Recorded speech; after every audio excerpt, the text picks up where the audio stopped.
ऐसा है कि आज जो किसान आंदोलन की हालत है ये 8-9 दिन से तो यहाँ जो किसान रास्ता रोक के पड़ाव लगाए दिल्ली को घेरे बैठे हैं और यहाँ तक पहुँचने से पहले भी किसान कई दौर के आंदोलन से गुजरे हैं। 25 तारीख को पूरे देश के अंदर बंद का आह्वान किया गया था। पूरे देश में अनेकों राज्यों में किसानों के समर्थन में बड़ी भारी नामबंदियां हुई, क्योंकि ये जो काले कानून बनाए गए हैं इसके खिलाफ अखिल भारतीय किसान सभा तो शुरू से ही लड़ती रही है। जिस दिन भी राज्यसभा में लोकसभा में आए थे उसी दिन हम पूरे देश के अंदर इसकी पर्चियां फूंकती थी और इसके बाद इस बात का उठार आया पंजाब के किसान आंदोलन से। पंजाब में 2 महीने से किसान आंदोलन चल रहा है इसी बात को लेकर के। वहाँ तमाम जत्थेबंदियां इकट्ठी हुई और जब मोदी सरकार ने इस बात को गंभीरता से नहीं लिया तो पूरे देश के 250-300 संगठनों ने मिलकर के दिल्ली चलने का आह्वान किया। तो दिल्ली जब चलने का आह्वान किया, हरियाणा की सरकार ने बड़ा बेवकूफ आह्वान किया पंजाब के किसानों के साथ। बॉर्डर पर रोके गए, भाई खुदवा दी, मिट्टी डलवा दी, लेकिन हरियाणा के जवानों और किसानों ने, पंजाब के किसानों ने मिलकर के सारे रास्ते तोड़ दिए और दौड़ के दिल्ली तक पहुंच गए। और अब लाखों किसान अपना ट्रैक्टर ट्रैलियों में सामान लेकर यहाँ पर डेरा डाले हुए हैं और ये निश्चय कर रहे हैं कि जब तक ये काले कानून निकले जाएंगे तब तक हम वापिस नहीं जाएंगे, चाहे कितना समय लग जाओ और इसके लिए कितनी कुर्बानी देनी पड़ जाए। और जब ये पंजाब के जत्थे हरियाणा के अंदर आए तो मुख्यमंत्री खट्टर ने बड़ा ही कायरतापूर्ण और अफवाह फैलाने जैसा बयान दिया कि ये तो पंजाब के किसान हरियाणा के हैं नहीं। आज खट्टर यहाँ के देख ले दिल्ली में, आज लाखों किसान हरियाणा का ट्रैक्टर ट्रैलियां लेकर के ना केवल यहाँ रास्ता रोक के बैठे हैं बल्कि पंजाब के भाइयों के लिए दूध, लस्सी, सब्जी, आटा, तमाम चीजें मुहैया करवा गया है। और ये पहली बार हुआ है कि हरियाणा और पंजाब के किसानों का इतना भाईचारा हमने शायद ज्वाइंट पंजाब का तब भी ना हुआ। बहुत बढ़िया भाईचारा मिल रहा है और अब यह आंदोलन है हरियाणा और पंजाब का आंदोलन होगा। अब यह आंदोलन पूरे देश का आंदोलन होगा और आज की बातचीत से कोई ठोस हल नहीं निकलता है। तो आह्वान किया है कि 8 तारीख को पूरा भारत बंद किया जाएगा और पूरे देश में सभी संगठन और किसान सभा खासतौर पे लाखों किसानों को सड़कों के ऊपर उतारेगी। कर्नाटक में, महाराष्ट्र में, राजस्थान में, बिहार में, उत्तराखंड में, हिमाचल प्रदेश में, बंगाल और केरला के अंदर, तमिलनाडु के अंदर लाखों किसान सड़क के ऊपर आएंगे और इस आंदोलन को अपना आंदोलन बनाएंगे। इसके अलावा ये भी पहली बार हुआ कि किसानों के आंदोलन में मजदूरों के संगठन ने भी बड़ा सहयोग किया, महिलाओं के संगठन ने सहयोग किया। हम उन तमाम संगठनों का धन्यवाद करते हैं। और हरियाणा में तो खाप पंचायतों ने भी आगे आकर के समर्थन किया। ये सकारात्मक सोच पैदा हुई है जो इसको आंदोलन को और मजबूती प्रदान करने में मदद करेगी। मैं तो हरियाणा की जनता से भी अपील करता हूँ, व्यापारी से, दुकानदार से, सभी किसान संगठनों से, सभी विद्यार्थी नौजवानों से कि 8 तारीख को आपके पास बंद करवाने के लिए कोई नहीं आएगा, क्योंकि हम तो दिल्ली में बैठे हैं।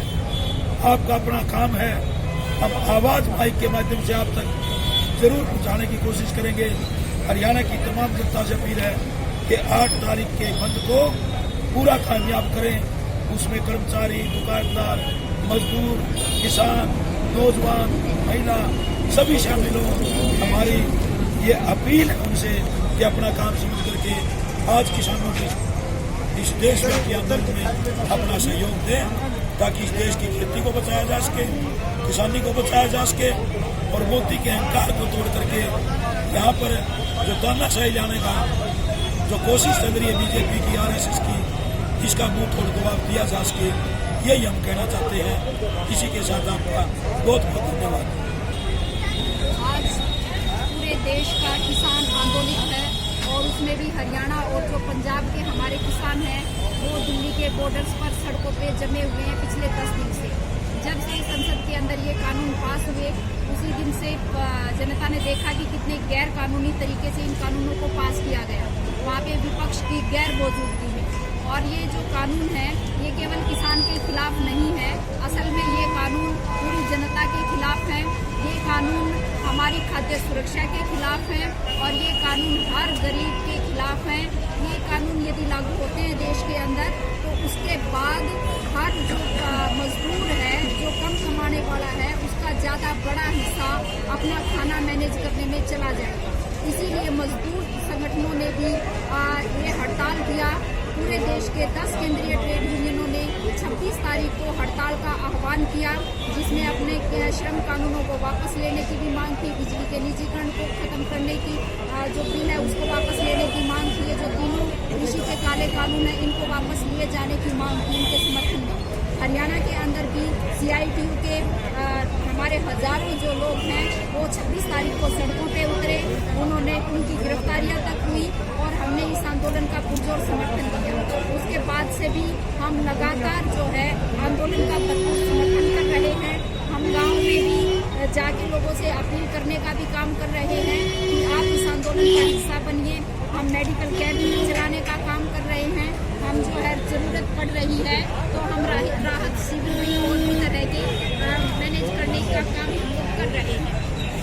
आज असल में जो सरकार का रुख है, जो रवैया है सरकार का, वो रवैया ये है कि वो किसी भी तरह से केवल अडानी और अंबानी को फायदा पहुंचाना चाह रहे हैं। और जो सरकार बार बार कह रही है कि लोगों को भरमाया जा रहा है, ये भी कोई पहली बार नहीं कह रही है सरकार। इससे पहले जब छात्रों का, नौजवानों का आंदोलन था तभी भी कहा गया था कि ये जो छात्र और नौजवान हैं जो सस्ती शिक्षा की मांग कर रहे हैं, जो शिक्षा के निजीकरण का विरोध कर रहे हैं, इनको भरमाया जा चुका है। जो मजदूर श्रम कानूनों का विरोध कर रहे हैं उनको भी ये कहा जा रहा है कि इनको बरगलाया जा रहा है, ये भड़काया जा रहा है। और यहाँ तक भी इस आंदोलन के बारे में भी कहा गया और इससे पहले के जितने भी आंदोलन हुए हैं उनके बारे में कहा गया कि ये टुकड़े टुकड़े गैंग हैं, ये देशद्रोही लोग हैं, ये खालिस्तानी लोग हैं, ये आतंकवादी लोग हैं।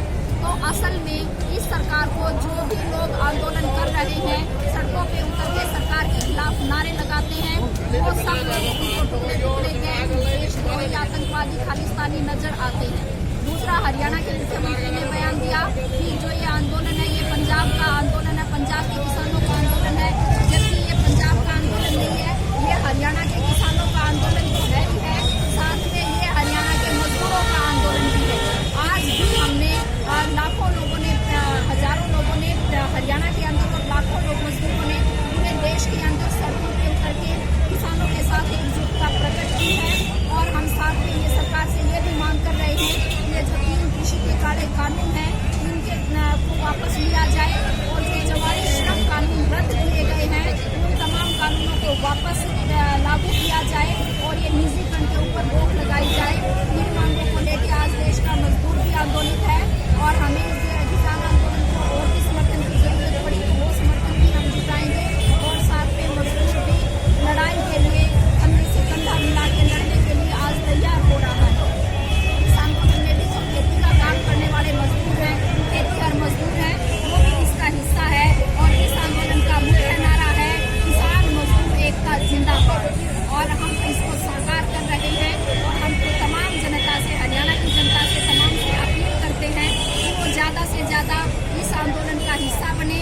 और हम महिलाओं से भी अपील करते हैं कि जिनको किसान का दर्जा नहीं है महिलाओं को, उन महिलाओं को वो अपने आप को किसान मान के महिलाएं भी मैदान में आए और तमाम लोग जो हैं हमारे जितने भी तमाम कैटेगरीज हैं उन सबसे भी हमारा अनुरोध है कि आप सब भी हर संभव सहयोग करें इस आंदोलन को और ज़रूरत पड़े तो आप सड़क पर भी आए समर्थन करें।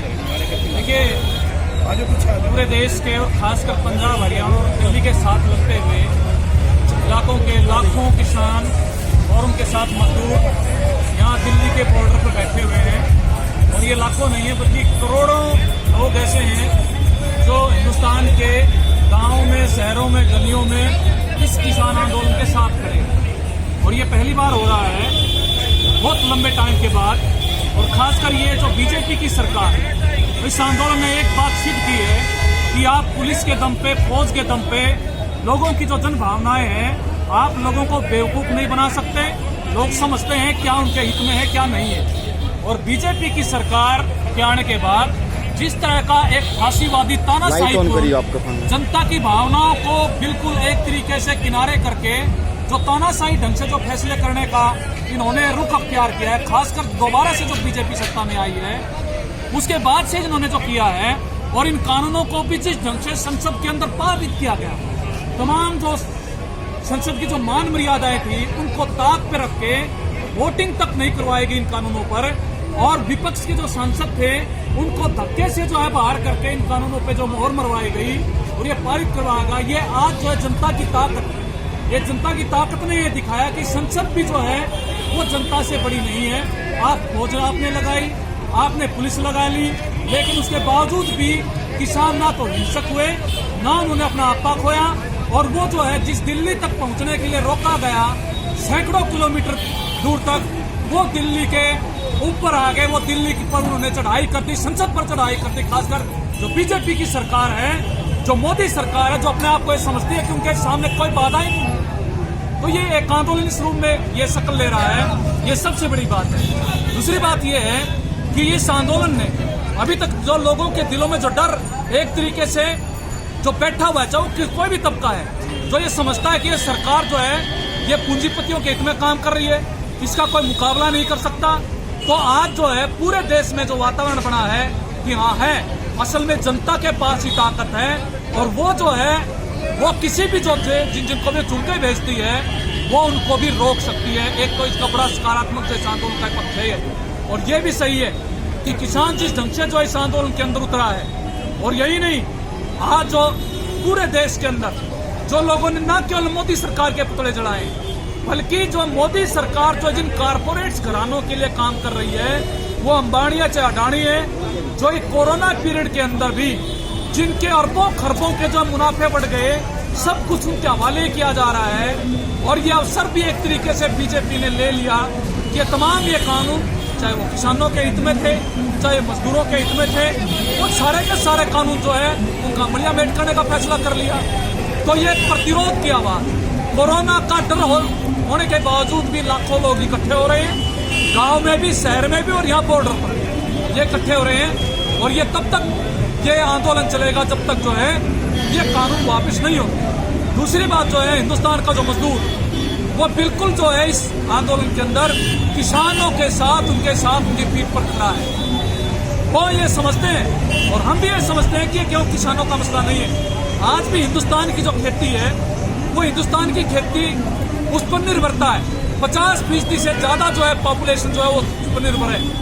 केवल किसान निर्भर नहीं है खेती पर, बल्कि जो बेजमीने परिवार है गांव के अंदर जो रहते हैं वो भी इसी पर निर्भर है। अगर ये खेती का संकट बढ़ेगा, ये कॉन्ट्रैक्ट फार्मिंग आएगी, ये जमीन जो है ये एक तरीके से चली जाएगी बड़ी बड़ी कंपनियों के पास, और ये जो पीडीएस का सिस्टम जो अभी तक लोगों को राशन पहुंचाने का, सस्ता राशन देने की जो बात, मंडी व्यवस्था अगर खत्म हो जाएगी, एमएसपी जो है वो नहीं मिलेगा, सरकारी खरीद नहीं होगी, तो जो बेजमीने परिवार हैं, जो गरीब परिवार हैं, जिनको राशन डिपो के माध्यम से जो राशन मिलता है उनको कहां से मिलेगा। तो एक प्रकार से ये मनरेगा के अंदर चाहे जो भी मजदूर जो है, जो बेजमीने लोग भी हैं, उनको भी ये कानून बहुत गहरे से प्रभावित करेंगे। और इस बात को हिंदुस्तान का मजदूर भी इस बात को समझ रहा है और वो इस आंदोलन के साथ खड़ा है। और न केवल ये, बल्कि इस बात के लिए भी आंदोलन कर रहा है कि एक किसान का बेटे बेटी, मजदूर के बेटा बेटी, जहां खेती के अंदर संकट है, वहां उसको रोजगार नहीं मिल रहा है, तो वो कंपनियों के अंदर काम करता है, फैक्ट्रियों के अंदर काम करता है, एस्टेब्लिशमेंट के अंदर काम करता है। यहाँ तक कि सरकारी विभागों के अंदर भी आज पक्की नौकरी नहीं छोड़ की है, वहां भी कच्ची नौकरी है, ठेके की नौकरी है। तो वहां भी कौन काम कर रहा है? वही है वो गांव से उजड़ा हुआ किसान, उसका बेटा बेटी जो छोटी मोटी पढ़ाई करके कंपनियों में काम करता है। अभी बीजेपी कर क्या रही है? एक तरफ जो है खेती को उजाड़ रही है, वहां से किसान को उजाड़ रही है, और उसको मजबूर कर रही है किसान के परिवारों के बच्चों को कि वो जाके जो है मजदूरी करे। लेकिन जहां वो मजदूरी करे, वहां पर भी मालिकों को, फैक्ट्री मालिकों के पक्ष में वो तमाम कानूनी बाधाएं जो अभी तक मजदूरों को मिली, हक जो मिले हुए थे, चाहे वो न्यूनतम वेतन का, चाहे वो जो नौकरी की गारंटी का, सफाई नौकरी का, ये जो कानून जो बदले गए संसद के अंदर, 3 जो कानून बदले गए, उन कानूनों के अगले दिन ही मजदूरों के बारे में भी जो कानून है वो खत्म कर दिए गए। आज जो है फैक्ट्रियों के अंदर ऐसी हालात पैदा कर दी गई कि ना कोई पक्की नौकरी, कोई गारंटी नहीं है। मालिक कभी लगाए कभी हटाए, कितने पैसे दे, तनख्वाह दे, कोई मतलब नहीं। उसके अंदर जब कॉन्ट्रैक्ट जो है ऐसे ले आए, सिस्टम ले आए नौकरी के अंदर, सरकारी नौकरियों के अंदर भी ये ले आए, तो एक तरफ जो है किसानी को उजाड़ा जा रहा है, वहां पर पूंजीपतियों की, कारपोरेट घरानों के लिए जो जमीन को खोला जा रहा है। इधर जो उजड़े हुए जो पहले से जो मजदूर हैं उनके लिए भी, और जो उजड़ के जो आएंगे उनके लिए भी मालिकों को एक तरीके से उनकी भट्टी में उनको झोंका जा रहा है। इसलिए मजदूरों के बारे में कानून खत्म किए जा रहे हैं। तो ये एक तरीके से हिंदुस्तान की जो मेहनत का सामान है, वो चाहे किसान है, वो चाहे मजदूर है, ये दोनों पर हमला है। और ये कुल आबादी का लगभग 90% है, चाहे वो सफेद पोस्ट कर्मचारी है। आज उनके बेटा बेटियों के लिए भी बहुत बड़ा जो है संकट है कि उनको जो स्थायी नौकरी, उनको रोजगार कोई मिल पाएगा कि नहीं मिल पाएगा। धन दौलत जो पैदा करने वाले जो लोग हैं पैदा कर रहे हैं, लेकिन वो जो कर रहे हैं उनका पैसा कुछ लोगों की तिजोरियों में भरा जा रहा है। देश के चाहे जल है, जंगल है, जमीन है, चाहे वो कारखाने हैं, चाहे वो रेल है, चाहे वो जहाज है, तमाम सार्वजनिक क्षेत्र जो है वो बीजेपी की सरकार जो है पूंजीपतियों के हवाले कर रही है। और लोगों को ये डर बैठा रहा जा रहा है कि कोरोना बढ़ रहा है, कोरोना बढ़ रहा है। ठीक बात है, कोरोना बढ़ भी रहा होगा, उसका भी चलो इलाज होगा, लेकिन असली बात यह है कि अभी तक जो भी जनता को मिला हुआ था कानूनी रूप से या उनके हक हकूक, उस पर डाका डाला जा रहा है। और ये किसान आंदोलन इसके खिलाफ है। ये डाका ना डले, ये मजदूर और किसान जो है अपने परिवार का गुजारा बेहतर ढंग से कर पाए, सम्मानजनक जिंदगी जी पाए, उनके अधिकार बच पाए, ये लड़ाई इस बात को लेकर है। इसलिए मजदूर हो चाहे किसान, वो इस आंदोलन में साथ हैं, कंधे से कंधा मिलाकर लड़ रहे हैं। और हम जो है 8 तारीख को, अगर आज मीटिंग चल रही है, अगर वहां कोई फैसला नहीं होता तो CITU जो मजदूरों का लड़ाका संगठन है पूरे देश के अंदर, हरियाणा के अंदर, और दूसरे तमाम ट्रेड यूनियन है, कर्मचारियों के संगठन है, उनने सब ने फैसला किया है कि 8 तारीख को पूरे हिंदुस्तान को जाम करके रखेंगे। पूरे हिंदुस्तान को, ना कोई बाजार खुलेगा, ना कोई फैक्ट्री खुलेगी, ना कोई रोड पे कोई आना जाना होगा। ये पूरा प्रबंध जो है किसान आंदोलन, जो यहाँ आएंगे, किसान यहाँ लाखों की संख्या में बैठे हैं, वो यहाँ बैठेंगे, लेकिन किसानों के साथ मिलके देश के गली गली में कुचे कुचे पर जो है मजदूर उनके साथ खड़े होंगे और ये लड़ाई जीती जाएगी। और ये जो हठ धर्मिता, एक तरीके से ये जो तानाशाही, जैसे राजशाही होती थी पहले कि राजा जो हुक्म कर दे, जो वो फैसला कर दे, वो कोई पलटेगा नहीं। अब ये राजा का राज नहीं है, ये जनतंत्र है, या लोगों का राज है। अगर कोई गलत हुआ है तो उस गलत को वापिस सरकार को लेना चाहिए, उसको लेना पड़ेगा। और ये मोदी सरकार को, बीजेपी को ये पटकनी देने का आंदोलन है। निश्चित तौर पे बहुत बड़े जो है इसके आयाम इस आंदोलन के निकलेंगे। हम तमाम मजदूर साथियों से, चाहे वो उद्योग में काम करता है, चाहे वो जो है निर्माण के क्षेत्र के अंदर है, चाहे वो भट्टे पे काम करता है, चाहे वो रेडी पटरी लगाता है, वो चाहे खेत में काम करता है, खेत मजदूर है, वो कहीं भी काम करता है, ऑटो रिक्शा वाला, स्कीम वर्कर, जब बड़ी संख्या में 1 करोड़ के आसपास, Asha worker, anganwadi, mid day meal worker, कोई गांव में सफाई कर्मचारी हैं, गांव शहर के अंदर चौकीदार हैं। हम तमाम से अपील करते हैं कि जहां भी संभव हो किसान आंदोलन की मदद की जाए, किसान बढ़ के काम किया जाए। आज जो है किसान और मजदूर एक ही बाप की औलाद है, ऐसी बात नहीं है, वो दोनों एक ही है। तो वो इकट्ठे मिलकर काम करें और इस आंदोलन को कामयाब करवाने में और अपना महत्वपूर्ण योगदान दें। निश्चित तौर पर ये लड़ाई जीती जाएगी। आप सब 8 के आंदोलन को भी, और आगे जब तक ये आंदोलन आगे जब तक जीत तक नहीं पहुंचता तब तक हम लड़ेंगे और निश्चित तौर पर जीतेंगे। धन्यवाद सर।